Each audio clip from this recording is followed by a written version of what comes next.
Hello everyone, कैसे हैं आप सब। आई होप आप बहुत अच्छे होंगे। तो चलिए, आज मैं आपको पढ़ाने वाला हूं कॉल इन अरियर और कॉल इन एडवांस का एक क्वेश्चन। एक्चुअली में ये जो क्वेश्चन है ये आपको बताएगा कि कॉल इन अरियर और कॉल इन एडवांस की एंट्री कैसे की जाती है। इस क्वेश्चन के अंदर कॉल इन अरियर और कॉल इन एडवांस को मैंने बहुत बेहतर तरीके से समझाने की कोशिश करी है, या ये कह लीजिए कि आपको कॉल इन अरियर और कॉल इन एडवांस का पूरा कंसेप्ट समझ में आ जाएगा। तो क्वेश्चन क्या कह रहा है, पहले हमें क्वेश्चन को समझना है। तो क्वेश्चन कह रहा है, a limited company was registered with a capital of ₹6 lakh in shares of ₹10 each. एक कंपनी है जो कि 6 लाख रुपए की कैपिटल से रजिस्टर्ड है और एक शेयर का दाम 10 रुपए है, and issued 20,000 such shares at a premium of ₹3 पर शेयर। उस कंपनी ने 20,000 शेयर इशू किए हैं 3 रुपए के प्रीमियम पे, एक शेयर का दाम 10 रुपए है। तो एक्चुअली में अगर ये कंपनी शेयर इशू करना चाहती, जैसे कि ये रजिस्टर्ड है 6 लाख रुपए से, तो अगर ये शेयर इशू करना चाहती तो 10 रुपए का एक शेयर है, तो ये 60,000 शेयर इशू कर सकती थी। पर इनको इतने पैसों की जरूरत नहीं होगी, तो इनको अभी 20,000 शेयर इन्होंने इशू किए हैं, तो इनको इतने ही पैसों की जरूरत होगी, इसलिए इन्होंने कम शेयर इशू किए। अब आगे क्या कह रहे हैं, पेबल ₹3 पर शेयर ऑन एप्लीकेशन एंड ₹5 पर share on allotment including premium. Including premium का मतलब है कि 5 रुपए के अंदर 3 रुपए का प्रीमियम इंक्लूडेड है। अच्छा, ठीक है। ₹2 पर share on first call and balance on final call. तो हमें सबसे पहले तो ये समझना होगा कि कितने पैसे फाइनल कॉल पे आएंगे। तो वो कैसे समझेंगे, देखिए 10 रुपए का एक शेयर है, 3 रुपए का प्रीमियम है, मतलब कुल मिला के 13 रुपए आने चाहिए। 13 रुपए में से 3 रुपए एप्लीकेशन पे आ गए, 5 रुपए अलॉटमेंट पे आ गए प्रीमियम मिला के, तो 3 और 5 8 रुपए हो गए। 2 रुपए फर्स्ट कॉल पे आ गए, 10 रुपए हो गए। तो कितने रुपए बचे, 13 में से 10 गए तो 3 रुपए बचे। 3 रुपए आएंगे सेकेंड एंड फाइनल कॉल पे, जिसको हम फाइनल कॉल भी कहते हैं। All the money payable on application and allotment was duly received. जो भी पैसा एप्लीकेशन और अलॉटमेंट पे मिलना था वो सारा पैसा मिल भी गया। But when the first call was made, पर जब फर्स्ट कॉल बुलवाया गया, one share holder paid the entire balance of his holding of 500 share. एक शेयर होल्डर था जिसने अपना पूरा पैसा, जितना भी पैसा हमें उससे बुलवाना था 500 शेयर के ऊपर, वो उसने फर्स्ट कॉल पे ही जमा कर दिया। दैट मींस कि उसने सेकेंड एंड फाइनल कॉल के पैसे फर्स्ट कॉल पे ही जमा कर दिए होंगे, ऐसा कहना चाह रहा है क्वेश्चन। और कह रहा है, and the another shareholder holding 4,000 shares fail to pay the first and final call money. और एक और शेयर होल्डर था जिसके पास 4,000 शेयर थे, उसने first and final call money देने से मना कर दिया या फेल कर दिया। Give general entry and prepare cash book. आपको इस सवाल की जनरल एंट्री करनी है और कैश बुक भी बनानी है। तो इस सवाल में हम जनरल एंट्री भी सीखेंगे और साथ में कैश बुक बनाना भी सीखेंगे। तो देखिए, अभी भी मैं क्वेश्चन को डिकोड करता हूं, लिख के बताता हूं ताकि आप बेहतर ढंग से उसको समझ सकें। तो चलते हैं नेक्स्ट पेज पे और समझने की कोशिश करते हैं। जैसे कि सबसे पहले हमें यहां पे बताया गया था कि 10 रुपए आने हैं एक शेयर पे और 3 रुपए का प्रीमियम है। इसका मतलब मैं लिख लेता हूं शेयर कैपिटल का पैसा अलग और सिक्योरिटी प्रीमियम का पैसा अलग। शेयर कैपिटल अलग लिख दिया, सिक्योरिटी प्रीमियम अलग लिख दिया। भाई कुल मिला के 13 रुपए कंप्लीट करने हैं। अब बात कर लेते हैं पहली किस्त, जिसका नाम है एप्लीकेशन की। तो एप्लीकेशन पे आ रहे हैं अपने पास 3 रुपए, तो एप्लीकेशन के हो गए 3 रुपए, प्रीमियम यहां पे कुछ नहीं है तो 0 है। ये किस्त हो गई अपनी एप्लीकेशन की, ठीक है। उसके बाद अलॉटमेंट पे आ रहे हैं अपने 5 रुपए, उसमें 3 रुपए का प्रीमियम है। 5 रुपए हो गए अपने अलॉटमेंट की किस्त के, है ना, उसमें 3 रुपए प्रीमियम है। अच्छा, तो 5 रुपए में 3 रुपए प्रीमियम के हमने यहां लिख दिए और 2 रुपए होंगे शेयर कैपिटल के। तो कुल मिला के हो जाते हैं 5 रुपए, इसके कुल मिला के हो जाते हैं, इसको भी लिख लेते हैं साइड में, इसके कुल मिला के हो जाते हैं 3 रुपए। ये हो गई अपनी किस्त का नाम एप्लीकेशन। इसके हो जाते हैं पूरे 5 रुपए, इस किस्त का नाम हो गया अलॉटमेंट, ठीक है। इसके बाद जो तीसरी किस्त है वो है हमारी फर्स्ट कॉल। तो फर्स्ट कॉल का क्या हाल है, तो 2 रुपए फर्स्ट कॉल पे आएंगे, है ना, देखो 2 रुपए लिखा है फर्स्ट कॉल पे, तो 2 रुपए फर्स्ट कॉल पे लिख लेते हैं। इस पे प्रीमियम नहीं है तो नहीं लिखते हैं, 0 लिख लेते हैं। तो 2 रुपए हो गए आपके फर्स्ट कॉल पे, ठीक है। अब मैंने आपको बोला था कि शेयर कैपिटल कितने रुपए की, 10 रुपए का एक शेयर है। तो 10 रुपए का अगर एक शेयर है तो 3 और 2 5, 5 और 2 7, तो कितने रुपए बचे, 3 रुपए बचे इसके। प्रीमियम यहां पे है नहीं, तो 10 में से 7 जाएंगे तो 3 रुपए बचेंगे। तो ये हो गया कितने रुपए का, 3 रुपए का। ये हमारी किस्त हो गई सेकेंड एंड फाइनल कॉल। ये किस्त का नाम क्या है, सेकेंड एंड फाइनल कॉल। बच्चों ध्यान से समझिएगा, मैं आपको चाहता हूं डिटेल में हो वीडियो, लंबी होगी वीडियो पर आपको समझ में आए, जो मैं समझाना चाह रहा हूं वो आप डिटेल में समझ पाए। तो यहां पे मैंने बहुत डिटेल में आपको बताया कि कैसे कैसे किस्तें आएंगी हमारे पास और उस पर कैसा कैसा। 10 रुपए शेयर कैपिटल का हो गया, 3 रुपए प्रीमियम का हो गया। तो आप अगर देखेंगे तो पूरा इशू प्राइस जो हो जाता है वो 13 रुपए का हो जाता है ना, 3 रुपए प्रीमियम को जोड़ने के बाद। अब सवाल हमसे कह रहा है कि आपको जनरल एंट्री करनी है। वैसे तो मैं जनरल एंट्री डायरेक्ट कर सकता हूं, वर्किंग नोट भी बना सकता हूं, पर वर्किंग नोट इस सवाल में बनाने की जरूरत नहीं पड़ेगी क्योंकि एग्जाम में हमारे पास समय कम रहता है। तो वर्किंग नोट आप तभी बनाने की कोशिश करें जब आपके पास सवाल ओवर सब्सक्रिप्शन का हो। क्योंकि ये सवाल ओवर सब्सक्रिप्शन का नहीं है इसलिए हम इसमें वर्किंग नोट नहीं बनाएंगे और हम इसमें डायरेक्ट क्वेश्चन करने की कोशिश करेंगे। पर मैं आपको बहुत डिटेल में समझाऊंगा, वीडियो बहुत ध्यान से देखिएगा ताकि आपको एक एक चीज समझ में आए। तो चलिए, तो पहले हम एक फॉर्मेट बना लेते हैं। फॉर्मेट के अंदर भी कर सकते हैं, एग्जाम में तो आपको हमेशा फॉर्मेट में ही करना है। यहां पे हम चाहें तो फॉर्मेट के बिना भी कर सकते हैं, बट फिर भी मैं आपको फॉर्मेट बना के उसके अंदर करके बताता हूं। तो जनरल एंट्री का फॉर्मेट बनता है, आपको ये बात पता है। तो ये हमने खींचा जनरल एंट्री का एक फॉर्मेट, और जनरल एंट्री के फॉर्मेट में क्या क्या आता है ये भी आपको पता है। तो सबसे पहले आती है हमारा डेट का कॉलम। भले सवाल में डेट ना दियो पर डेट का कॉलम आपको बनाना होता है, डेट का कॉलम आप खाली छोड़ देना। डेट के बाद आता है पर्टिकुलर, उसमें नंबर डाल देंगे अपन। डेट कॉलम के बाद क्या आता है, पर्टिकुलर। पर्टिकुलर के बाद क्या आता है, LF मतलब ledger folio.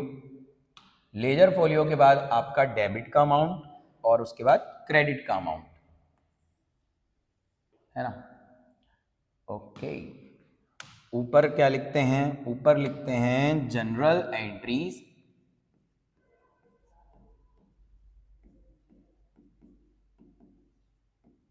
In the books of. अब बुक्स ऑफ के बाद लिखते हैं कंपनी का नाम। तो कंपनी का नाम क्या है, ए लिमिटेड। तो general entries in the books of A limited. तारीख दी होती तो वो लिख देते पर नहीं दी है, यहां पे लिख दिया हमने डेट। यहां पे आ गया हमारा पर्टिकुलर, यहां पे आ गया हमारा LF,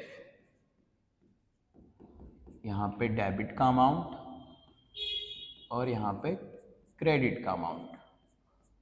ठीक है, ये हमारा फॉर्मेट बनके क्या हो गया, तैयार हो गया। अब इसमें एंट्री कैसे करना है वो देखते जाइएगा। सबसे पहले तो कितने शेयर कंपनी ने इशू किए थे, तो कंपनी ने ओवर सब्सक्रिप्शन का केस तो है नहीं, कंपनी ने शेयर इशू किए थे 20,000 शेयर। तो जितने शेयर इशू होते हैं उतने से ही एंट्री होती है। 20,000 शेयर इशू किए थे, उस पे 3 रुपए का प्रीमियम पे इशू किए, वो ठीक है, वो तो अलॉटमेंट में आएगा। 3 रुपए पर शेयर ऑन एप्लीकेशन, एप्लीकेशन पे 3 रुपए आने हैं, ठीक है भाई साहब, 3 रुपए एप्लीकेशन पे आने हैं 20,000 शेयर पे।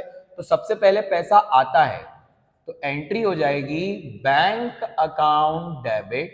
इसका लॉजिक मैंने आपको समझाया है पहले के वीडियो में कि बैंक अकाउंट क्यों डेबिट होता है, शेयर एप्लीकेशन क्यों क्रेडिट होती है, ये सब मैंने पहले की वीडियो में समझाया है।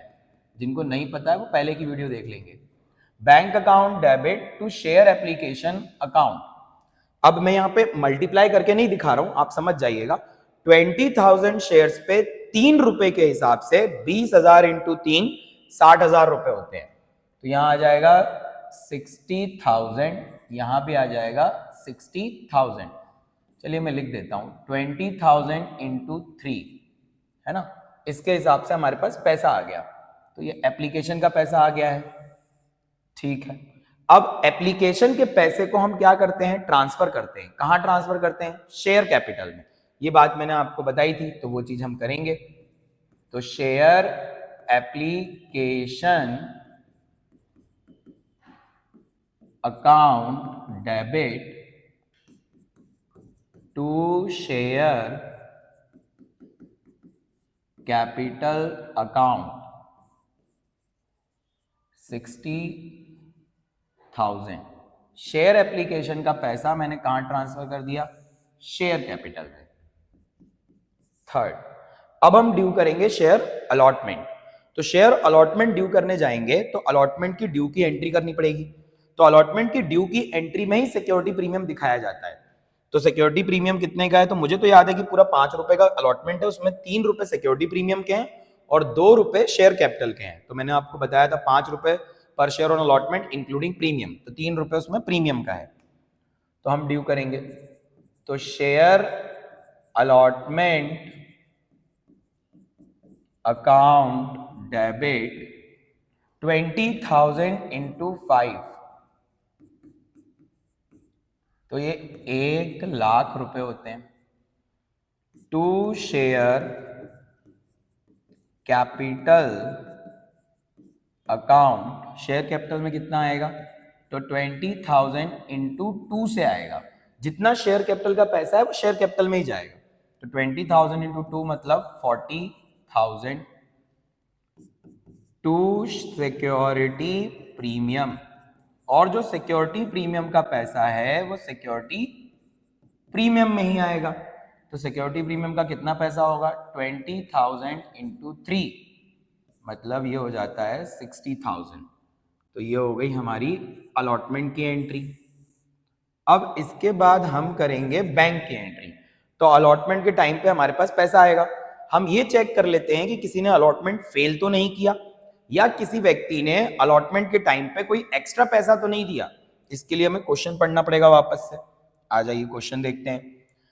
3 रुपए पर शेयर ऑन एप्लीकेशन, 5 रुपए पर share on allotment including premium, 2 रुपए पर share on first and final call including premium, and on 2 rupees on first and final call, balance on final on 2 rupees on first call and balance on final call. All the money payable on application and allotment was duly received, but when first call was made, one shareholder paid the entire balance of his holding of 500 share and के बाद क्या लिखा है, and another shareholder holding 4,000 share failed to pay the first and final call money. Okay भाई साहब, तो सारी जो गड़बड़ हुई है वो अलॉटमेंट के बाद से चालू होगी, अभी नहीं हो रही है। तो अलॉटमेंट का पैसा हम रिसीव कर लेते हैं नॉर्मल तरीके से। तो नॉर्मल तरीके से अगर रिसीव करेंगे तो पैसा आएगा। तो bank account debit to share allotment account 1,00,000 रुपए। Bank account debit to share allotment 1,00,000 रुपए। फिफ्थ, अब हम ड्यू करेंगे फर्स्ट कॉल। तो शेयर फर्स्ट कॉल ड्यू करने की एंट्री होती है, share first call account debit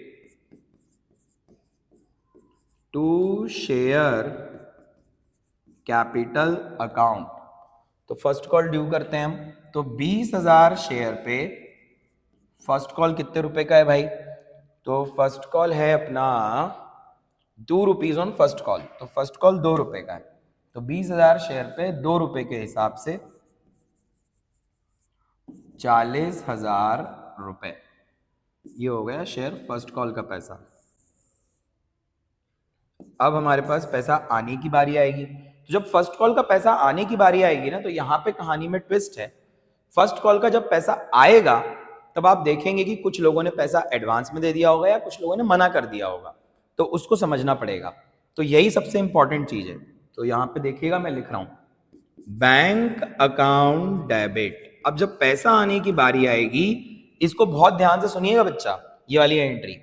जब पैसा आने की बारी आएगी तो क्या हो रहा है, एक्चुअली में हो क्या रहा है, all the money payable on application and allotment was duly received, but when the first call was made, one shareholder paid the entire balance on is holding of 500 share, एक शेयर होल्डर के पास जिसके पास 500 share थे उसने पूरा balance दे दिया।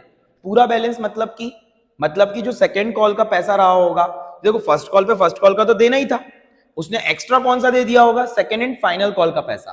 तो second and final call का पैसा भी उसने अभी दे दिया, ऐसा कह रहे हैं। And another shareholder holding 4000 share failed to pay the first and final call, और एक शेयर होल्डर था जिसने फर्स्ट एंड फाइनल कॉल के पैसे नहीं दिए। हम तो फर्स्ट कॉल कर रहे हैं, तो उसने 4000 शेयर पे फर्स्ट कॉल का पैसा नहीं दिया। ओके, तो ऐसी ऐसी कहानी है। तो देखते हैं जरा। तो देखिए पैसा कितना आना चाहिए था, तो पैसा आना चाहिए था आपको 20000 शेयर पे, पर अब प्रॉब्लम क्या है, 4000 शेयर पे पैसा नहीं आया। दैट मींस कि 16000 शेयर पे पैसा आया होगा, क्योंकि 4000 शेयर वाले ने पैसा देने से क्या कर दिया है, मना कर दिया है। तो इसका मतलब ये हो गया कि 20000 शेयर पे पैसा आना था, 4000 शेयर वालों ने पैसा देने से क्या कर दिया, मना कर दिया। तो 16000 शेयर पे ही पैसा आ पाया होगा। ठीक है, 16000 शेयर पे पैसा आया होगा, किसका, फर्स्ट कॉल का। और साथ में एक और बात सुनिए, 500 शेयर पे पैसा एक्स्ट्रा आ गया होगा फाइनल कॉल का।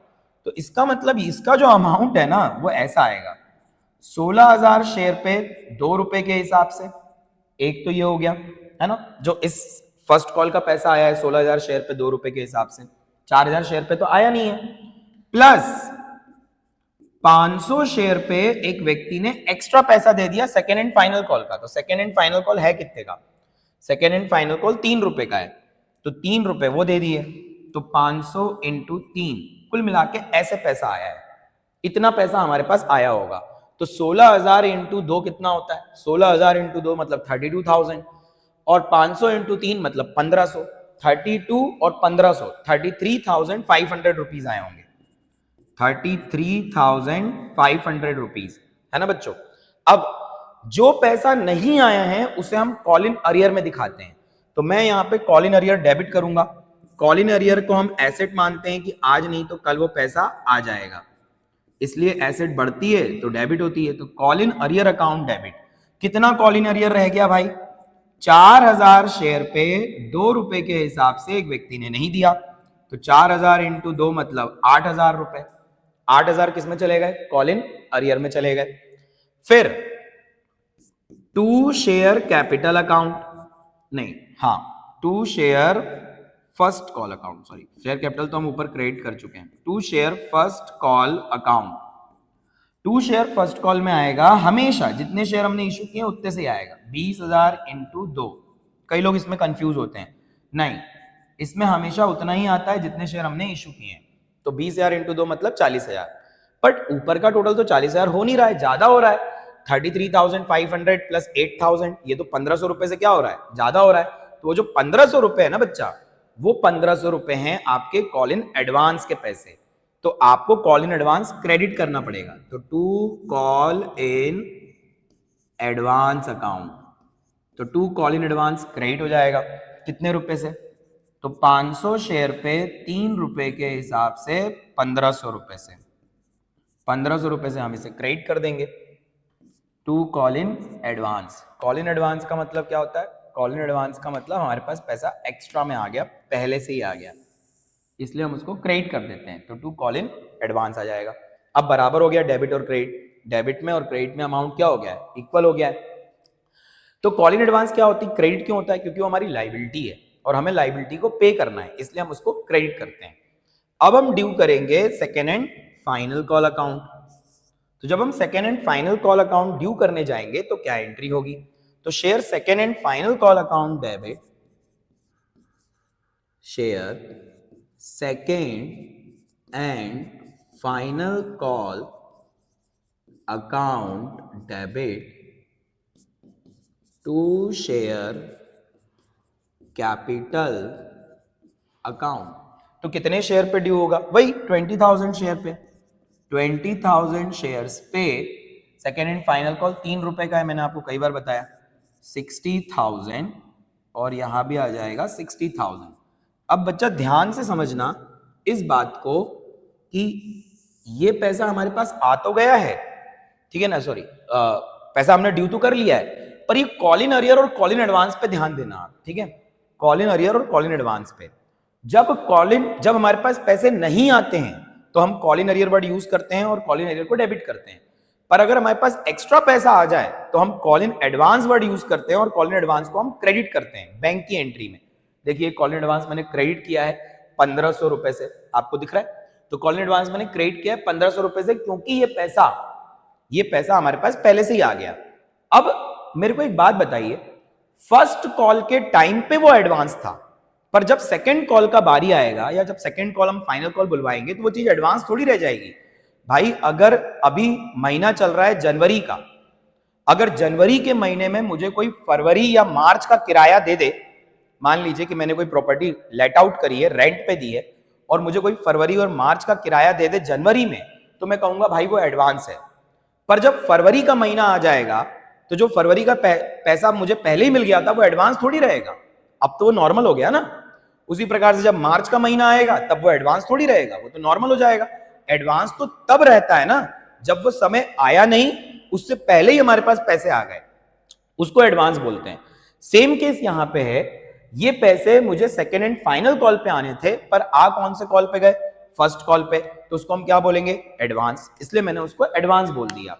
अब जब मैं सेकेंड कॉल ड्यू कर रहा हूं तो वो सेकेंड कॉल पे मैंने ड्यू कर लिया, पर अब जब बैंक की एंट्री होगी तो वो जो एडवांस था वो एडवांस नहीं रहेगा, तो हमें उसे कैंसिल करना पड़ेगा। तो अभी मैंने उसको क्रेडिट किया है, पर जब मैं इसको कैंसिल करूंगा तो मेरी लाइबिलिटी खत्म हो जाएगी कंपनी की, तो वो चीज डेबिट हो जाएगी। तो देखिएगा जब मैं बैंक की एंट्री करूंगा तो क्या एंट्री होगी। यहां हमारे पास जगह कम बची है तो हम थोड़ा ऊपर कर लेते हैं, इसको स्क्रॉल कर लेते हैं, है ना। तो अब जब मैं एंट्री करने जा रहा हूं तो जरा देखिएगा एंट्री क्या होती है।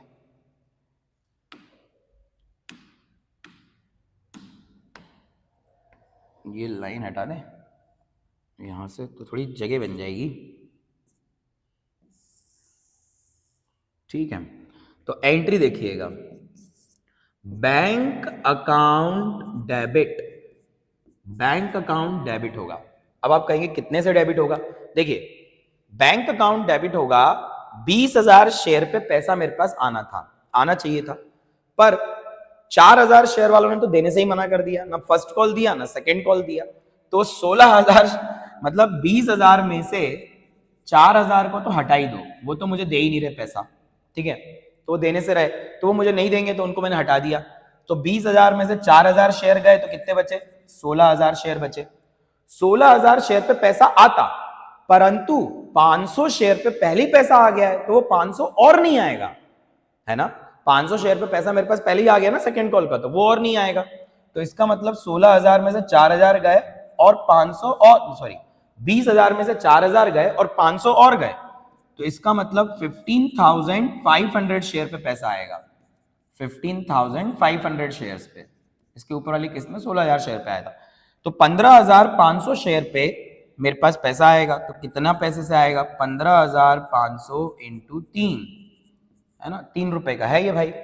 तो 15,500 इंटू 3 कितना हो जाता है, तो 15,500 इंटू 3 45 और 1,500 मतलब 46,500, तो 46,500 रुपीज मेरे पास आएंगे, ठीक है। 60,000 रुपए आने चाहिए, 45,500 रुपए आएंगे। अब कैसे कैसे नहीं आएंगे वो सुनिए। तो कॉल इन एरियर फिर डेबिट होगा, क्यों, क्योंकि यहाँ पे कॉल इन एरियर का पैसा नहीं आया है कुछ, तो कॉल इन अरियर अकाउंट डेबिट। तो कितने शेयर पे नहीं आया है, 4,000 शेयर पे 3 रुपए के हिसाब से 12,000 रुपए नहीं आया है, इसलिए कॉल इन अरियर 12,000 रुपए से डेबिट। फिर वो जो कॉल इन एडवांस था, अब वो कॉल इन एडवांस नहीं रहा, है ना, तो मुझे उसको क्या करना पड़ेगा, कैंसिल करना पड़ेगा, तो उसको डेबिट करूंगा। तो call in advance account debit, तो call in advance account debit होगा। तो कितने से डेबिट होगा, कितने से एडवांस नहीं रहा, 500 इंटू 3 मतलब 1,500 रुपए से, ये आ गया। अब 1,500 रुपए से मैंने वो कैंसिल कर दिया कॉल इन एडवांस को डेबिट करके। अब कॉल इन एरियर भी लिख लिया मैंने, to share second and final call account, 2 share second and final call account में आ जाएगा 60,000 रुपए, सेकेंड एंड फाइनल कॉल का पैसा। ठीक है, ये नरेशन की जगह। तो देखते हैं मैच हो रहा है कि नहीं हो रहा है। 46,500 प्लस 1500 47 और प्लस 1048 48 और 12 60, तो ये मैच कर रहा है। ठीक है, तो आपने यहाँ पे क्या सीखा? आपने ये सीखा कि जब कॉलिंग एरियर का पैसा नहीं आता है तो बैंक की एंट्री में डेबिट होता है। ठीक है, और जब कॉलिंग एडवांस का पैसा एक्स्ट्रा आ जाता है तो बैंक की एंट्री में क्रेडिट होता है। लॉजिक क्या है? कॉलिंग एरियर एसेट है, एसेट बढ़ती है तो डेबिट होती है, इसलिए वो डेबिट होता है। कॉलिंग एडवांस हमारी लाइबिलिटी है, लाइबिलिटी बढ़ती है तो क्रेडिट होती है, इसलिए वो क्रेडिट होता है। पर जब इनको कैंसिल करने की बारी आएगी ना बेटा, तो बैंक की एंट्री में यही कैंसिल भी होंगे। जैसे कॉलिंग एरियर का पैसा अगर आ जाए बाई चांस, तो बैंक की एंट्री में वो पहले डेबिट हुआ था तो अब क्या हो जाएगा? क्रेडिट। समझ गए? कॉलिंग एडवांस का पैसा पहले क्रेडिट हुआ था तो आगे चल के वो क्या हो जाएगा? डेबिट। तो जब कैंसिल करना होता है इनको तो इनकी रिवर्स एंट्री हो जाती है, डेबिट की चीज क्रेडिट में, क्रेडिट की चीज डेबिट में। तो आई होप आपको ये सवाल समझ में आया होगा। एक सवाल से बहुत कुछ अंडरस्टैंडिंग मिल जाती है, तो आपको अंडरस्टैंडिंग मिली होगी। आप और क्वेश्चन इसके हिसाब से लगाइएगा। अगर आपको कोई दिक्कत हो रही है, कोई सवाल आपके मन में आ रहा है, कोई डाउट हो रहा है आपको, तो आप कमेंट सेक्शन में पूछिएगा, मैं आपको जवाब जरूर दूंगा। तो मैंने एक सिंपल सवाल से आपको कॉलिंग एरियर और कॉलिंग एडवांस समझाने की कोशिश करी है। अगर वीडियो पसंद आया है तो इसे लाइक करिएगा, शेयर करिएगा, सब्सक्राइब करिएगा चैनल को। थैंक यू, मिलते हैं नेक्स्ट वीडियो में।